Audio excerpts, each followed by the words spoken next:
देख रहे हैं नेटवर्क 33 राजकुमार के साथ। तो चलिए बढ़ते हैं आज की कहानी की ओर। दोस्तों, भूत होते हैं या नहीं, ये बात ज़्यादातर लोगों के दिमाग में रहती है, लेकिन जिस इंसान ने इन चीज़ों का सामना किया होता है सिर्फ वही इंसान जानता है कि इस दुनिया में हर चीज़ें मौजूद हैं। अगर भगवान है तो शैतान भी है। आज मैं आप लोगों की ये सोच बदल दूंगा कि भूत नहीं होते। मैं भी आप लोगों की तरह पहले यही सोचता था, लेकिन जब मेरे साथ एक हादसा हुआ तो उसके बाद मेरी सोच और मेरे देखने का नज़रिया दोनों ही बदल गया है। दरअसल जब मैं अपने दोस्त को देखने के लिए हॉस्पिटल गया तो मुझे उस रात उसके घर पर ही रुकना पड़ा, लेकिन उस घर पर रुककर मैंने सबसे बड़ी गलती की थी। उसके घर पर उसका छोटा भाई था और उसने मुझे रात में छत पर सोने के लिए बोला, क्योंकि जब मैं छत पर बैठा था तो उसने कहा कि भैया आपको सामने वो पेड़ दिख रहा है। और उसके बाद उसने मुझे जो कहा उसे सुनकर तो मेरी हालत ही खराब हो गई। दरअसल उसने कहा कि उस पेड़ पर बैठी चुड़ैल आपको दिखाई दे रही है क्या? जिस पर मैंने उससे कहा तू पागल हो गया है, कैसी बहकी बहकी बातें कर रहा है, वहाँ पर तो कोई नहीं है और भूत वो जैसा कुछ नहीं होता। लेकिन जब उसने मुझे छाती पर हाथ रखकर सोने को बोला तो उसके बाद मैंने उस चुड़ैल को अपने पास पाया। तब जाकर मुझे विश्वास हुआ कि भूत सच में ही होते हैं। लेकिन बात वहीं नहीं रुकी, उसके बाद उस चुड़ैल ने मेरा पीछा नहीं छोड़ा। तो दोस्तों, आखिर वो चुड़ैल मेरे पास कैसे पहुंची और उसने मेरे साथ क्या क्या किया, ये तमाम सब बातें सुनकर आप भी मेरी बातों पर विश्वास नहीं करोगे। ये बात उन दिनों की है जब मैं कॉलेज में था। मैं उस समय बीए कर रहा था। मेरे साथ मेरा दोस्त विष्णु भी मेरे साथ बीए कर रहा था, लेकिन वो मेरे गांव से काफ़ी दूर रहता था। हम रोज़ कॉलेज आया जाया करते थे। उस वक्त हमारी पढ़ाई भी अच्छी चल रही थी। लेकिन एक दिन जब मैं कॉलेज आया तो उस दिन विष्णु ने आया। विष्णु को कॉलेज में ना देखकर मुझे अजीब लगा कि आज ये कॉलेज क्यों नहीं आया है। मैंने उसी वक्त उसे कॉल किया तो उसके बाद उसके पापा ने फ़ोन उठाया और उसके बाद उन्होंने मुझे जो बताया उसे सुनकर तो मैं हैरान ही हो गया। दरअसल उन्होंने बताया कि विष्णु का एक्सीडेंट हो गया है। मैंने उनसे कहा भी वो ठीक तो है ना? जिसके बाद उन्होंने बोला हाँ हाँ बेटा ठीक है, अभी वो हॉस्पिटल में है, उसे काफ़ी चोटें आई हैं। फिर मैंने उनसे कहा ठीक है अंकल, अगर ज़रूरत पड़े तो आप मुझे कॉल कर लेना। और इतना कहकर मैंने फ़ोन कट कर दिया और उसके बाद मैं अपनी क्लास में चला गया। मैंने अपनी क्लास पूरी की और उसके बाद जब छुट्टी हुई तो मैं घर आ गया। लेकिन मेरे जहन में अभी भी विष्णु के ख्याल चल रहे थे कि वो ठीक है या नहीं, जिसके चलते मैंने उसे दोबारा फ़ोन मिलाया। उसे फ़ोन मिलाने के बाद उसका फ़ोन किसी ने नहीं उठाया, तो मैंने सोचा कि बाद में फ़ोन करूँगा और उसके बाद मैं अपनी पढ़ाई करने लगा। धीरे धीरे शाम हुई और उसके बाद मेरे पास उसका फ़ोन आ गया। जब मैंने फ़ोन उठाया तो विष्णु बोला भाई क्या तू मुझे देखने के लिए नहीं आएगा, मेरा इतना बड़ा एक्सीडेंट हो गया है। मैंने उससे बोला भाई तू पागल तो नहीं है क्या, क्यों नहीं आऊँगा, मैं अभी निकल रहा हूँ, चिंता मत कर तू, मैं तेरे पास ही आता हूँ। और इतना कहकर मैंने उसका फ़ोन काट दिया। फिर मैंने घर पर बता दिया कि विष्णु का एक्सीडेंट हो गया है। अब ये बात सुनकर मेरे घर वाले भी परेशान हो गए। दरअसल उन्होंने कहा ठीक है बेटा तू जाकर देख कर आ। घर वालों के ये कहने के बाद मैं घर से निकल गया। विष्णु मेरे गांव से काफ़ी दूर रहता था। मुझे उसके पास पहुंचने में कम से कम 2 घंटे लगने वाले थे। उस वक्त शाम के 7 बज रहे थे। मैं पहले तो रोड पर गया और उसके बाद बस पकड़ी और फिर बस की एक सीट पर जाकर बैठ गया। फिर कुछ समय के बाद जब मैं हॉस्पिटल पहुंचा तो मैंने देखा कि वहां पर विष्णु एडमिट हो रखा था। उसकी हालत ठीक नहीं थी। मैं उससे मिला और उसके बाद उसने बोला भाई अच्छा हुआ तू आ गया। फिर हमने आपस में बातचीत की और उसके बाद अब रात थोड़ी गहरी हो चुकी थी, जिसके चलते उसने बोला तू आज मेरे घर पर ही रुक जा, कल चला जाइयो। और इतना कहने के बाद मैंने उससे बोला हाँ ठीक है भाई तू आराम कर, मैं जा रहा हूँ। और इतना बोलकर मैं वहाँ से निकल पड़ा। जब मैं उसके घर पहुँचा तो घर पर उसका छोटा भाई और मम्मी थे। मैंने उस समय खाना पीना किया और उसके बाद कुछ देर के लिए मैं उसके भाई के साथ छत पर चला गया। अभी मैं छत पर बैठे बैठे ताज़ी हवा का लुत्फ़ ले रहा था कि तभी मेरे दोस्त के भाई ने बोला भैया क्या आपको भूत से डर लगता है? जब उसने मुझसे ये कहा तो मैंने उससे बोला क्या फालतू की बात कर रहा है, भूत जैसा कुछ नहीं होता। जब मैंने उससे ये बोला तो उसने मुझसे कहा भैया आपको वो सामने की ओर पेड़ दिखाई दे रहा है? जिस पर मैंने उससे कहा हाँ दिखाई दे रहा है, तो क्या हुआ? फिर उसने मुझसे कहा वहाँ पर बैठी चुड़ैल तुम्हें दिखाई दे रही है? जब उसने मुझे ये बोला तो मैं उस वक्त अंधेरे में थोड़ा सहम गया था, लेकिन इसके बावजूद भी मैंने उससे कहा, तू क्या मुझे डरा रहा है? जब मैंने उससे ये बोला तो उसने मुझसे कहा, भैया मैं आपको डरा नहीं रहा, वो वहाँ पर सच में चुड़ैल बैठी हुई है। उस वक्त जब वो मुझे ये बोल रहा था तो मुझे थोड़ा थोड़ा डर लगने लगा था, क्योंकि वहाँ पर पूरी तरह से अंधेरा फैला हुआ था, सारे गांव वाले सो चुके थे। तभी उसने मुझसे ये कहा कि अगर आपको भूत से डर नहीं लगता तो आज आप छत पर सोकर दिखाओ, वो चुड़ैल आपके पास ज़रूर आएगी। जब उसने मुझसे ये बोला तो मैंने भी जोश में आकर उससे हाँ बोल दिया और मैं छत पर ही सो गया। फिर उसके बाद उसने बोला, ठीक है मैं भी आपके साथ छत पर ही सोऊंगा। और उसके बाद मैंने 2 खटिया बिछा ली। मेरी जो खटिया थी वो ठीक उस पेड़ के सामने थी, मतलब कि जिस पर मैं लेटा हुआ था उसी तरफ वो पेड़ भी था। जब मैं लेट गया तो उसके बाद उसने बोला, भैया आपको हाथ छाती पर रख के सोना होगा, तभी वो चुड़ैल आपके पास आएगी। जब उसने मुझसे ये कहा तो मैंने उससे हाँ बोल दिया कि मैं छाती पर ही हाथ रख कर सोऊंगा और तुझे दिखा दूंगा कि भूत वूत कुछ नहीं होते। फिर कुछ देर के बाद ही मैं और वो सो गए, लेकिन जब आधी रात को मेरी आँख खुली तो मैंने जो देखा उसे देखकर तो मानो मैं खौफज़दा हो गया था। मेरे ऊपर सफ़ेद चादर थी और मेरा पूरा शरीर जमा हुआ था। मैं अपने शरीर को हिला तक नहीं पा रहा था। मैं अपनी पूरी कोशिश कर रहा था लेकिन मैं नहीं हिल पा रहा था। लेकिन जब मैंने अपनी आंखें बंद की तो मैंने अपने आप को किसी पेड़ के नीचे पाया और उसके बाद मैंने देखा कि उस पेड़ से एक चुड़ैल नीचे उतर रही थी, जो कि देखने में बहुत ही ज़्यादा भयानक लग रही थी। मेरी सांसें ऊपर नीचे हो रही थी और मैं बहुत ही ज़्यादा डर चुका था।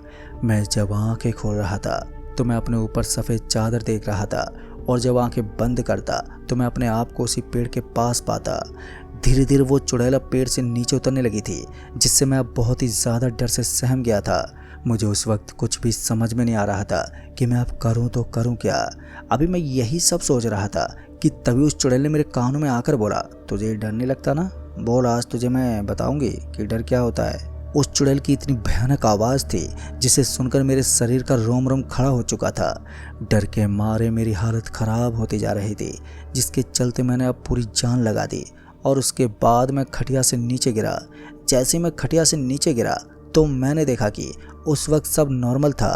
उसी बीच मेरे दोस्त का भाई उठ गया और उसके बाद उसने बोला, क्या हुआ भैया, आप ठीक तो हो? जिस पर मैंने उससे कहा, हाँ हाँ मैं बिल्कुल ठीक हूँ, तू सो जा। और उसके बाद मैं उठकर खटिया पर दोबारा लेट गया। इस बार जब मैं लेटा तो मैंने फिर से छाती पे हाथ रख लिया और उसके बाद मैं सो गया। लेकिन दोस्तों, इस बार फिर जब मेरी आँख खुली तो मैंने फिर से उसी चुड़ैल को देखा और मैंने देखा कि मैं उसी पेड़ के नीचे था और इस बार वो चुड़ैल मेरे सामने खड़ी थी। वो मुझे देखकर एक डरावनी मुस्कान दे रही थी, जिससे मैं और भी ज़्यादा डर रहा था। उस वक्त मैं चुड़ैल को अपनी ज़िंदगी में पहली बार देख रहा था। उस समय मेरे अंदर क्या बीत रही थी वो सिर्फ मैं ही जानता था। मेरे साथ दोबारा से वही हुआ। जब मैं आँख खोलता तो मेरे ऊपर सफ़ेद चादर होती और जब आँखें बंद करता तो मैं वापस से उसी चुड़ैल के सामने होता। तभी उस चुड़ैल ने बोला कि अब यकीन हुआ कि चुड़ैल होती है या नहीं। उसने इतना ही कहा था कि तभी मैंने फिर से इस बार पूरी कोशिश की और मैं दोबारा से खटिया के नीचे गिर पड़ा। और उसके बाद दोस्त के भाई ने कहा कि चल भाई नीचे सोते हैं, यह मुझे कुछ ठीक नहीं लग रहा है। तभी उसने मुझसे बोला, भैया चुड़ैल आई थी ना? जिस पर मैंने उससे कहा, नहीं कोई चुड़ैल नहीं आई, तू चल नीचे। और उसके बाद हम नीचे आ गए। उस रात कैसे भी करके मैं सो गया और फिर अगली सुबह जब मैं उठा तो उसके बाद मैं वहाँ से सीधा निकला और विष्णु से मिलने के बाद मैं अपने घर आ गया। जब मैं अपने घर आया तो उसके बाद मेरी तबीयत थोड़ी बिगड़ सी गई। मुझे बहुत ही तेज़ बुखार आ गया था, लेकिन फिर धीरे धीरे मैं ठीक हुआ। जब मैं ठीक हुआ तो उसके बाद मैंने कॉलेज ज्वाइन किया और कॉलेज ज्वाइन करने के बाद अब मैं ठीक रहने लगा। लेकिन वो डर मेरे दिमाग में हमेशा रहता, जिसके चलते मैं रात के वक्त छत पर नहीं सोता, क्योंकि मेरे अंदर उस चुड़ैल का डर जो बना रहता था। कुछ दिन बीते और उसके बाद विष्णु ने भी कॉलेज ज्वाइन किया। हमारी ज़िंदगी वापस से नॉर्मल हुई। लेकिन फिर एक दिन रात के वक्त जब मैं नीचे लेटा हुआ था तो उस वक्त लाइट चली गई और फिर पापा ने कहा, चल आज ऊपर सोते हैं। जब पापा ने मुझे ऊपर जाने को बोला तो मैंने पहले तो पापा को मना कर दिया, क्योंकि मुझे छत पर सोने से डर लगने लगा था, इसलिए मैंने पापा को मना कर दिया। लेकिन पापा ने कहा, गर्मी में अकेला क्या करेगा, मेरे साथ ऊपर चल। उनके ये कहते ही मैंने सोचा कि पापा तो साथ में ही सोएंगे, तो मुझे डरने की ज़रूरत नहीं है। यही सब सोचकर मैं पापा के साथ ऊपर छत पर सोने के लिए चला गया। छत पर जाने के बाद मैंने देखा कि छत पर बहुत ही अंधेरा फैला हुआ था। अंधेरे में मुझे अब डर लगने लगा था, जिसके चलते मैं पापा के साथ लेट गया। मतलब कि मैंने अपनी खटिया पापा के बगल में ही डाल दी थी। उस वक्त मुझे और पापा को नींद नहीं आ रही थी। फिर कुछ देर के बातें करने के बाद हम दोनों सो गए। लेकिन जब मेरी आधी रात को आँख खुली तो मैंने देखा कि पापा अपनी खटिया में नहीं थे। पापा को खटिया में ना देखकर मुझे बहुत ही अजीब लगा कि पापा कहाँ चले गए। अभी मैं पापा को ही देख रहा था कि तभी मैंने देखा कि पापा सामने की ओर जा रहे थे। पापा को सामने की ओर देखकर मैंने उन्हें आवाज़ लगाई और उसके बाद जब उन्होंने मेरी आवाज़ सुनी तो वो वहीं पर रुक गए और पीछे मुड़कर मुझे देखने लगे। और उसके बाद उन्होंने मुझे अपने पास आने का इशारा किया। उनका इशारा देखकर मैंने उनसे कहा, पापा कहाँ जा रहे हो आप? जैसे मैंने उनसे ये कहा कि तभी अचानक से किसी ने मेरे कंधे पर हाथ रखा। किसी का कंधे पर हाथ देखकर मेरे रोंगटे खड़े हो गए। मुझे अब डर लगने लगा कि मेरे पीछे कौन है। फिर जब मैंने डरते डरते पीछे मुड़कर देखा तो मैं हैरान हो गया। दरअसल मैंने देखा कि पापा मेरे पीछे ही खड़े थे। पापा को देखकर मैं चौंक सा गया और जब इसके बाद मैंने दोबारा सामने की तरफ देखा तो मुझे वहाँ पर कोई भी दिखाई नहीं दिया। किसी को ना देखकर उस वक्त मैं बहुत ही ज़्यादा डर गया था। मैंने उसी वक्त पापा को सारी बात बताई और उसके बाद मैंने उनसे कहा, पापा अभी आप सामने थे? जब मैंने उनसे ये कहा तो उन्होंने मेरी बात का कोई भी जवाब ही नहीं दिया और उसके बाद उन्होंने बोला, चुपचाप सो जाओ, बुरा सपना देखा होगा तुमने। इतना कहकर पापा लेट गए। लेकिन अब मेरे होश उड़े हुए थे। मुझे डर लगने लगा था क्योंकि मैंने कोई सपना नहीं देखा था बल्कि वो हकीकत थी। मैं उस वक्त सोने की कोशिश तो कर रहा था लेकिन मैं सो ही नहीं पा रहा था। लेकिन फिर जैसे तैसे मैं सो गया और उसके बाद जब मेरी आँख खुली तो मैंने देखा कि अपने आप को उसी पेड़ के पास खड़ा पाया और वही चुड़ैल पेड़ से उतर रही थी, जो कि दिखने में बहुत ही ज़्यादा डरावनी लग रही थी। मैं उस वक्त अपनी मौत को अपने सामने देख रहा था क्योंकि मुझे ये लगने लगा था कि ये चुड़ैल मुझे मारना चाहती है और ये मेरा पीछा नहीं छोड़ेगी। अभी वो चुड़ैल धीरे धीरे नीचे उतर रही थी कि तभी मैंने ज़ोर से चिल्लाया और इसके साथ ही जब मेरी आँख खुली तो मैंने देखा कि मेरे ऊपर वही सफ़ेद चादर पड़ा हुआ था। चादर को देखते मेरी डर की सीमा और भी बढ़ गई। अब मुझे समझ में नहीं आ रहा था कि मेरे साथ ये सब क्या हो रहा है। मैं अपने शरीर को हिलाने की पूरी कोशिश कर रहा था लेकिन मैं चाहकर भी अपने शरीर को हिला तक नहीं पा रहा था। मैंने पापा को भी आवाज़ लगाने की बहुत कोशिश की लेकिन मेरे गले से आवाज़ ही नहीं निकल पा रही थी। मेरी आँख जब भी बंद होती तो मैं अपने आप को उसी चुड़ैल के पास पाता और वो चुड़ैल मुझे बोलती कि मुझे डर नहीं लगता। जब उसने मुझसे ये कहा तो मैंने उससे कहा, मुझे छोड़ दो, जाने दो मुझे। और ये सब कहने के बाद मैंने अपने शरीर में पूरी जान लगाई और उसके बाद मैं खटिया से नीचे गिर गया। जब मैं खटिया से नीचे गिरा तो फ़ौरन ही मेरे पापा जाग गए और उसके बाद उन्होंने जब मुझे नीचे गिरा देखा तो वो भी घबरा गए और फिर उन्होंने मुझे फ़ौरन ही उठाया और मुझसे बोला, क्या हुआ तुझे? उस वक्त मैं इतना ज़्यादा डरा हुआ था कि मैं अपने पापा को कुछ बता तक नहीं पा रहा था। लेकिन जब मेरी सांस में सांस आई तो तब जाकर मैंने पापा को सारी बात बताई और उसके बाद पापा मेरी बात सुनकर हैरान हो गए। फिर उन्होंने कहा कि कल हम बाबा के पास चलते हैं, अब वही कुछ कर सकते हैं।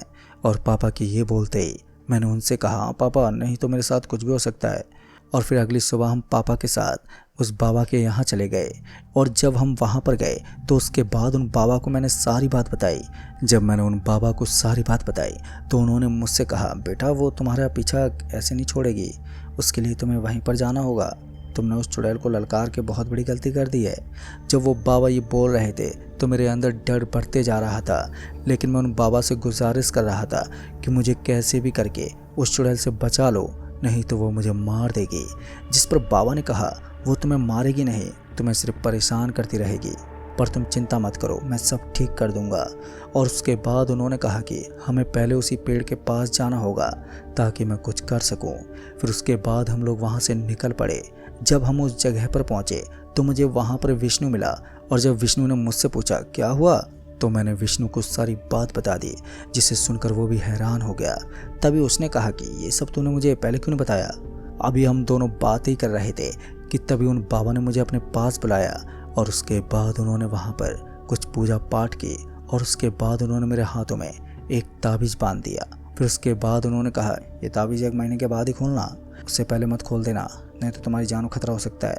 और उसके बाद हम वहाँ से आ गए। फिर दोस्तों धीरे धीरे वो चुड़ैल मेरे सपने में आनी बंद हो गई और उसके बाद से वो मुझे कभी नहीं दिखी। लेकिन अगर आज भी मैं छाती पर हाथ रखकर सोता हूँ तो वो मुझे दिखाई दे ही जाती है। तो दोस्तों इस कहानी में बस इतना ही। कहानी आपको पसंद आई हो तो वीडियो को लाइक शेयर कमेंट जरूर कर दें। तो मैं आपका दोस्त राजकुमार जल्द ही मिलूंगा। तब तक के लिए बाय एंड टेक केयर।